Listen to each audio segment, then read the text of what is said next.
I'd like to hand you over to Rufy Ghazi, who's going to talk about how we can embrace technology in Lancashire. Thank you so much. Okay, thank you. Thank you.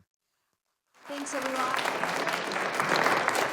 Thank you. Can you hear me? Am I audible? Awesome.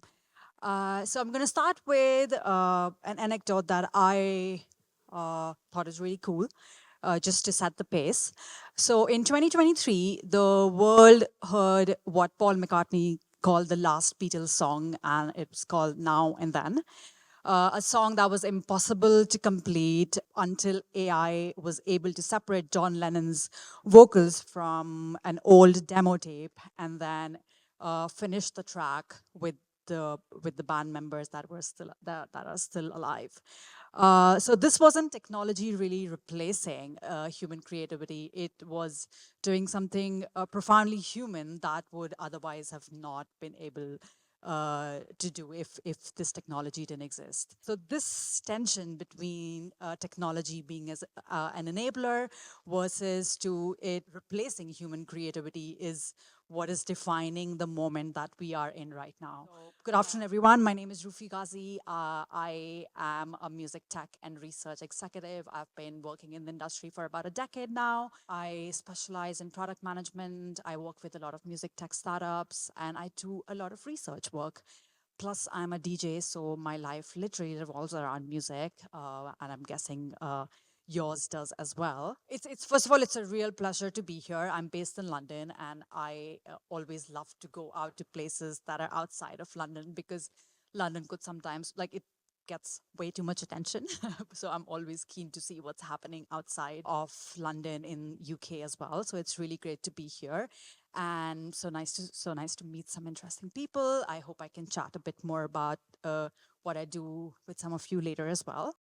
I want to talk about the current, what's happening right now with tech and innovation and AI. Then I want to share some Tech Toolkit things that people around here can use, some great products, some great innovations that are available right now for you to use. Then I want to talk about the challenges which we need to face and get ready for. And then in the end, I want to share some recommendations of where I think we can use these innovations. I think today we are diving into something that's rapidly evolving, like I said, the intersection of music and technology. And when we talk about AI and these tech innovations, we are not talking about what's happening in Silicon Valley anymore. We are talking about these tools and innovations that can benefit everyone around here today. So the Beatles story I shared, it's one of many. There's another really cool anecdote that I want to share, which is about the Beethoven's 10th Symphony, which was completed, I think, last year using AI. So what they did was machine learning was able to analyze the composer's style through some sketches that he left when he passed away in 1827. So they were incomplete, but machine learning was able to learn of how he composes and was able to finish the last symphony of Beethoven. So this is another really powerful example of human and AI collaborating and doing something which was otherwise not possible. Then, of course, we are all aware of music discovery and how fundamentally it's changed over the years. It's not just radio. We are not discovering music just through radio or a friend sharing us a track that they think we'd like, but music recommendation is now very much being done by algorithm. So how many of you use Spotify over here? I'm guessing, yeah. So Spotify, I guess everyone is aware that is using recommendations, using algorithm, using machine learning. Tell me if there is an artist that you discovered through these music recommendation on Spotify. Not radio, not a friend sharing a track with you, but using Spotify. In the last 6 or 7 months, did you discover something that you thought you wouldn't have? That's okay. And then did that artist become an like music that you loved and you kept going back to it? I guess exactly. So we all know that music discovery is transformed over the last couple of years. There was a research that I read that about 74% of listeners now find music through these AI recommendations. 74%, which is a bit crazy. And platforms report that algorithmic curation has become the primary source of discovery, especially for new artists. So yeah, this represents a complete transformation of how audiences are now discovering or connecting with music. So why am I talking about it now? Like, what is happening in the current moment? 20,000 AI generated tracks are being uploaded to platforms like Deezer on a daily basis, which is about 7.3 million per year. Yeah, 20,000 per day. And that's doubled in like less than a few months. So these are the tracks that have been produced without a human touching a piano or playing a guitar. So this figure underscores not just a trend, it is a full-blown industrial shift that's happening right now. Before I go any further, I want to ask another question. How many of you have used an AI tool, whether it's for brainstorming, whether it's for composition, or anything else, maybe something like ChatGPT? Thank you for sharing. This is exactly what I mean. So AI is not a distant concept anymore. It's very much the present, right? It's happening. It's already in our lives.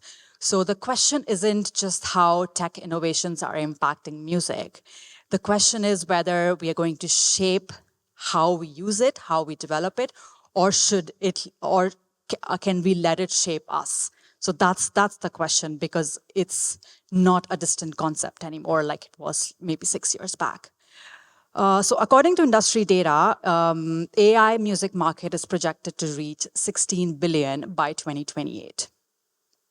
There are currently, so I use this data source called Traction, and I'm tracking about 600 AI startups around the world. With 60 million users on music creation apps, and through a recent survey, 10% of the music creators using these tools openly shared that they are using generative AI tools on a daily basis. So these numbers are indicating that the transformation is already underway. And I think regions like this, we are sitting on so much potential. This is exactly the right moment. We have the right ingredients. There are incredible universities, venues, festivals. There are creators making wonderful music. So what we need to do is to leverage these innovations and build a path that compensates the rights holders fairly and at the same time pushes the industry forward. And something that I find particularly very interesting is that these smaller regions, they are small enough to be nimble, but at the same time connected enough to make decisions really quickly. They're authentic. They can try something new without feeling a bit corporate. So I think we are in a really good position to make technology meet the music values that make these regions wonderful. So I'm going to start by sharing a framework that makes it easier to understand what I mean when I talk about tech. So when I talk about tech, I put it into two buckets. One is a creation bucket and the other one's a consumption bucket. So the creation bucket is how music is created, and the consumption bucket is how music is consumed. So there's innovation happening in both of these buckets. So let's see what's happening in the creation side. AI is obviously democratizing how music is created. Now we have tools that are lowering the traditional barrier to entry to create music. We have platforms like DASI, IOTA, Just for Noise. They use prompts, text to music generation prompts that allow creators to generate music, create ideas, brainstorm, and actually compose music. You just have to write an interesting prompt and you're going to get something, which can be a great starting point for creators, if not the end product. Then there are vocal processing tools like Voice Swap, which I've seen a demo of, and it's really, really cool. It's a voice transformation technology. So the demo that I saw was an artist based in London. She used an artist in Indonesia used her voice to sing in the local Indonesian language. So it was an artist based in London, but her voice was being used by an artist in Indonesia in a different language. And I thought that was like really cool, which probably wouldn't have happened without AI. And there are other tools like La. It helps in stem separation. And these are tools that are now available, which were probably before, they were just like very technically challenging and not available for an entry-level music producer or a music artist. In post-production as well, there's tools like Lander and ROX.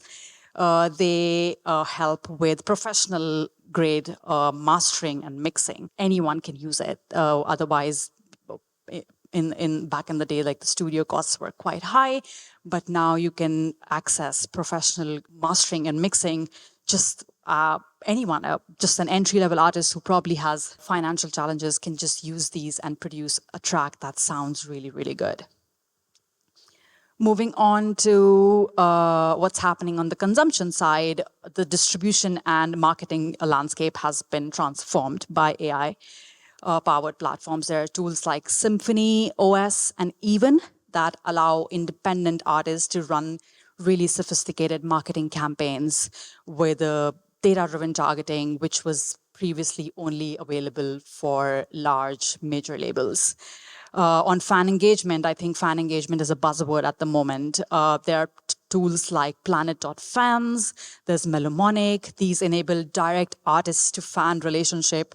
You can access exclusive content. You can have early access to shows. So really making use of that concept that is super fans. On the analytics side, Chartmetric and Vibrate, these tools are becoming comprehensive by the day. They are providing us data analysis to support decision making and make like the right choices and use our resources in the right way. On the playlist pitching side, you have tools like Unheard. They directly connect you with the curators, even at Spotify, so that you can have your track placed in the right playlists. Then you have tools like Groover. They connect you with professionals like you through a platform so that artists can get professional expertise when they're just starting out. And on the other side, I think rights management and tracking has always been quite complex. So there's a lot happening on that side as well. There are companies like Figaro, BeatTap, Copyright Delta. They're using AI for metadata tagging. They're using AI for fraud prevention, just in turn making sure that the rights holders are compensated and their music is being used fairly. There are some really interesting innovations happening on the A&R side. A&R is transformed, evolved into something completely different as compared to 10 years back. It's now a hybrid model. It's not just a person going to a show and finding an artist. The data analysis has become a very, very important part of how A&R works. And I think this Swedish record label called Sanafo Records is exemplifying this approach. So what they do is they track algorithms. They scan platforms like YouTube and SoundCloud to identify promising artists based on engagement patterns, which probably traditional A&R might miss. And then they apply human expertise for development. So there's both things happening. They are scanning, they're identifying these artists at the really early stage, and then using artist development, which is a human expertise to groom them. So this is, again, a democratizing opportunity. Artists can now be discovered through data before even they play their first major show. Live, John just shared such incredible things about what's happening and what organizations like Live are doing. And at the same time, there's so much happening on the tech side as well. venue management is experiencing a lot of innovation. Two of the tools that I'd like to mention, Aposto, which is a company based in Liverpool, and then there is Where You At, a company based in London. So what Aposto does is provides tools for event staffing, training, and crowd management through live tracking and live check-ins. Then there's Where You At, which I have personally used. It uses Bluetooth to track your friends in a massive festival if you've lost them. I think all of us have been there. I used Where You At Drumsheds, where I lost two of my friends that I'd gone with, and I thought that was incredible. And at the same time, they provide crowd movements and engagement patterns to the event organizers so that they can make sure that the event is a comfortable experience for everyone there. Then music recognition technology is also experiencing a lot of innovation, and it's becoming more and more accessible. That's an area that I'm particularly interested in. There are companies like DJ Monitor, Odoo, and Volu. Odoo is based in the UK, and I think even Wolu is. They track music that's being played in venues, making sure that the royalty payments for public performance goes to the right people. And I think that's an area it's lacked a lot of innovation, and I think these companies are really pushing it forward. And that's like a win for both. The creators are getting paid properly, and the venues that support them can also support these artists. In the mixed reality world, there's a lot going on. There are companies like Layered Reality. They are pioneering applications that range from holographic performances to interactive virtual concerts. And these technologies are really expanding what's possible with live. And even for accessibility, these technologies can provide sign language overlays. They can provide real-time captions. They can enhance audio descriptions for visually impaired attendees, which has been quite critical in making live music more and more inclusive. It's pretty clear that there's a lot of things going on. There are a lot of opportunities. But I would be doing a disservice if I did not talk about the challenges. So CSAC did a research last year, and they projected that by 2028, AI-generated music could represent 20% of the streaming platforms, and that would lead to about 27% economic losses for music authors. 27%, which is quite a lot. And at the same time, legal landscape is also rapidly evolving. I guess it's slow, but people are trying to make progress there. EU AI Act, which came into force last year in August, is establishing some frameworks, but still there are quite a lot of questions that are still unresolved. Something that I thought was quite a blow in a way was an article that was published in February in The Guardian by Andrew Lloyd Webber, which you might know. He's the composer of Cats and Phantom of the Opera. He wrote an article in The Guardian arguing that allowing AI companies to use works without consent or payment threatens the creator's economy, and he called it the grand theft AI, which was funny, but also in a way, right? So in response, there's obviously a lot of pressure from the creators on the government.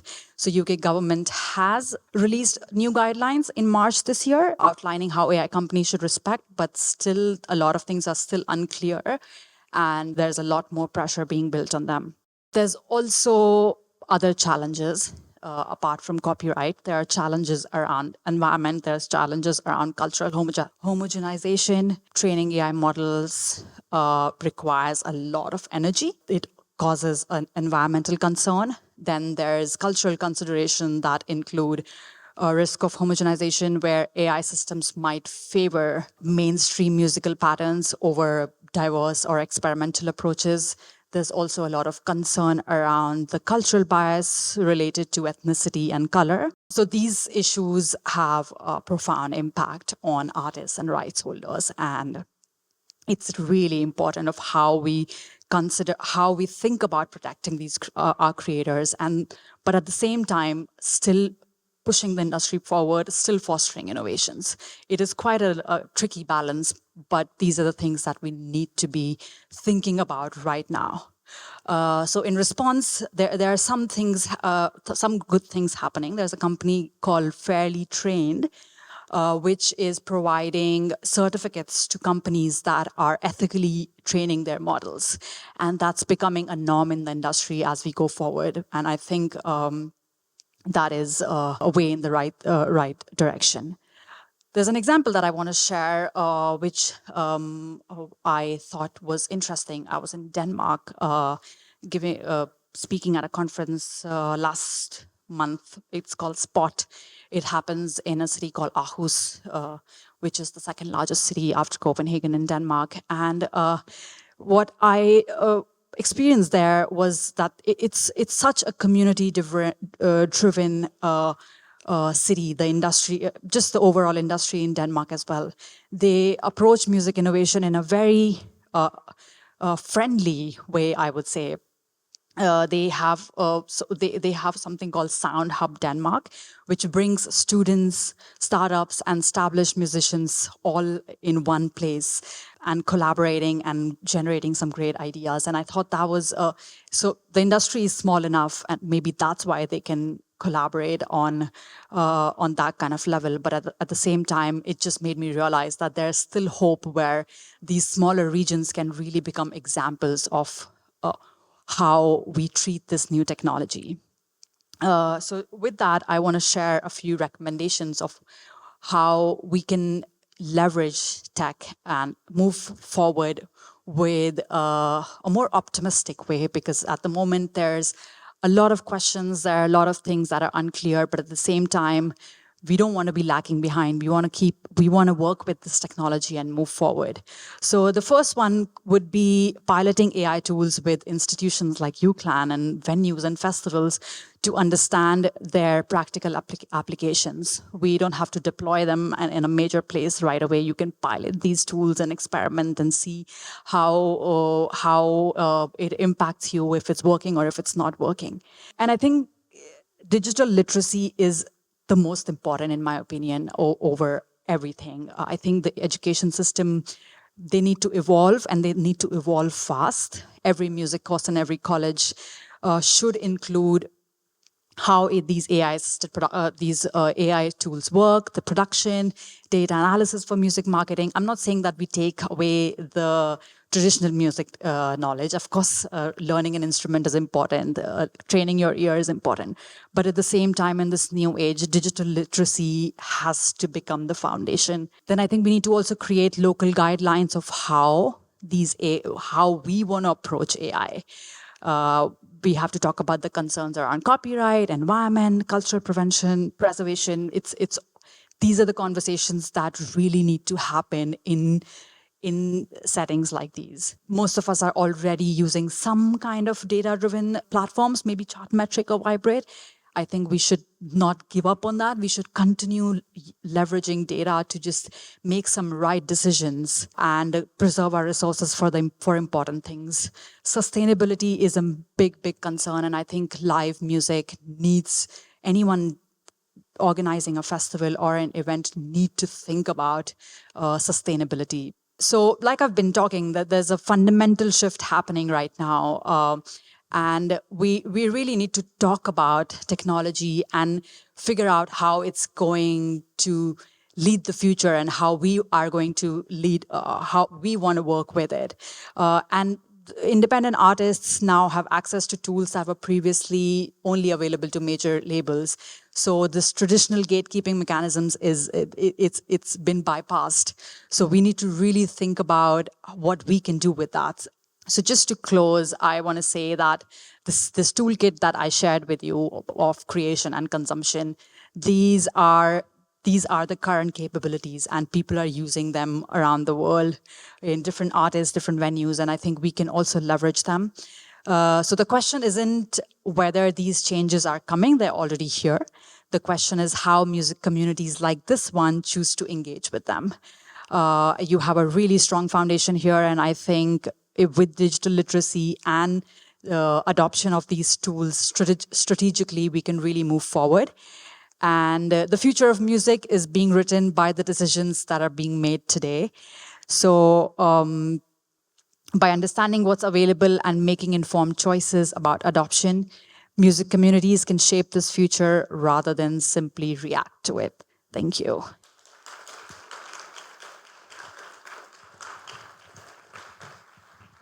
Rufy, that was amazing. We've got time for a couple of quick questions. And Harry's ready with the mic, looking for people with their hands up. Hello. I'm going to take the first question, actually. That's a position of privilege. Yeah, it is. You're abusing. Thank you. No, carry on. I don't know if you know this yet, but how many jobs are expected to be lost through AI? Because these tools are absolutely incredible, and like you say, there's no ignoring it, right? It is the future, and it's the way things are going, and we need to learn to adapt and to work with. But at the same time, I feel like there's probably going to be a lot of things that were, and then that's the same every 100 years maybe, things that were jobs are now not jobs. Where do you see things progressing in terms of people's careers? I think a lot of people here, there's a mixed bag of people who like AI and don't like AI. People are quite fearful of what it's going to bring or what it's going to mean for their business. How do you see that? What do you see the future looking like for creative jobs? Yeah, thank you. I have been thinking about that question myself quite a lot, because we've seen over the past few, maybe 2 years, that a lot of companies have laid off people. I have myself been there, but I think it's very easy to start something of your own now, just because you have these tools, so why not leverage it? So if you get laid off, don't be sad. You can do something of your own that's more creative and less corporate. And I think the more and more, like I said, 20,000 tracks being uploaded on Deezer every day, that's crazy. But I think that's what's going to make the human creators more valuable, because we want, and I think at some point it would be good to know on the streaming services what is AI created and what is human created. I think maybe that's something that could become a norm.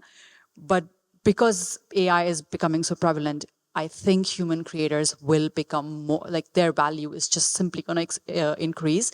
Probably it'll take some time, but I think in 5 years, it will quite exponentially, we will be valued more. I was listening, I was at South by Southwest yesterday, and I heard Demis Haas, who is the DeepMind Gemini, who created Gemini for Google. And he also said something very similar, that it's like a motorbike. You can go to a place using a bicycle, but you can reach somewhere faster using a motorbike. So always consider AI something that's propelling you, making you reach your destination faster. But yeah, I doubt that there'll be a point. And at the same time, if you think about it, AI needs to be trained on data. And if we stop producing, if humans stop producing that, like we are producing data for AI to get trained, and if we stop doing things, it won't learn anything.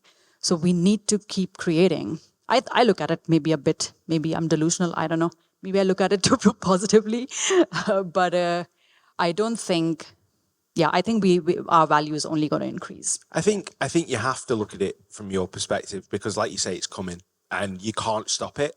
And I think looking from it from a kind of, obviously everyone's got a right to be scared of it because it's the unknown, but I think being completely negative and pushing it off will only hinder you maybe in the future. So figuring out how to work with it is probably the best thing. Does anyone else have any questions? Because I am hogging the microphone. There we go. Cheers. Hello. I just have a question on the sort of environmental side of AI. And do you know of ways in which we can mitigate AI's harm to the environment, basically, and how that's possible? Yeah. This is an interesting one, because I've been asked this. I was asked a very similar question even when I was in Denmark. And then I didn't have an answer to it that right away, but then I spoke to my mentor and we had a bit of debate over this question. And he said something to me that if, let's say there are two music producers, they want to work together. If they go to a studio and meet in a live space where there's electricity being used. They have to use energy to reach from their home to the studio. If you compare all of that energy consumption with what they can do sitting at home by just prompting, it might be comparable. I don't know. This is a conversation that I had with my which kind of made sense. That where do you draw the line in terms of the kind of energy that's being consumed, whether it's electricity or the energy that's being consumed by training a model. So I think we need to make those decisions as an individual. Like I said, it's not going away. It's in our present. There is an AI race going on between the US and China, and they both want to win the race. So the training of AI models is only going to increase, and people want to build bigger models. So I think it's individually what we can do. Whether you use energy as electricity or whether you use energy as prompting a model, that's a question that we need to answer as a human, because it's happening. There's no way it's going away. Maybe I didn't answer that quite accurately, but... Yes, it's an interesting. There's two sides to every story, isn't there? The narrative we often get is the sensational one, you know. So another example would be how awful Taylor Swift is because of her carbon footprint, and that, you know, because she's using planes to go everywhere, but she boosts economies as well. You know, so it's a difficult one. You know, there's, you know, I think with AI, you know, a lot of people are, you know, scared really about it and uncertain because there's a lot we don't know, but the picture unfolds, and as more information becomes available, we're able to make better decisions from it, you know. But I think, you know, everyone has to decide what position they take with technology, but, you know, certainly music and technology have been two things that have been hand in hand, and technology has profoundly impacted how we create and how we consume for many, many, many, many years now, since electricity. And so I think music industry has always been afraid of technology, even though that's what's just changed it, transformed it, evolved it over the years. We've always been scared to adopt to something. It's been happening since the radio came along, since DJs started playing records on radio. We were so scared of adopting that as a model to promote music, and it's happened in during streaming era, during internet, piracy, then now. But if the technology is not going to go away, what can we do to all sit on a round table and then adopt it in a way that just benefits everyone, instead of getting scared and like suing people away? Again, that's my personal opinion. Yeah. But I mean, there's a model of sort of adoption of innovation, of, you know, and technology, and the essence of it. At one side, you have, you know, really innovative people who are sort of doing really profound work with massive impact. And, you know, so they're actually working with it, and then early adopters and so on. Then on the other side, you have, you know, the categories given the name laggards, who are just left behind, you know, in the in the game, you know. And my personal preference, but it's only a personal preference, is to embrace technology and, you know, try and look around the corner. You know, I know there's people in this room who are always at the cusp of new technology and having new ideas about it, who are very successful, you know, in terms of what is then to follow.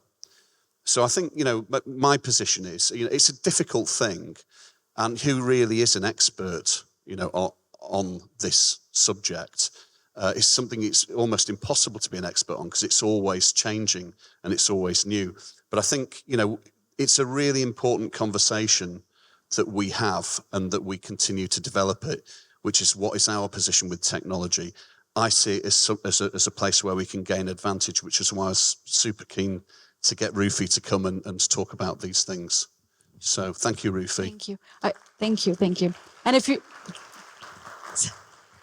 Please come and chat with me if any tool that you were not able to write down, I'm happy to share any. Yeah, I could not share all of them. I am aware of a few more. So yeah, just come and chat with me. I'd love to talk more. Thank you. Thank you, Rufy.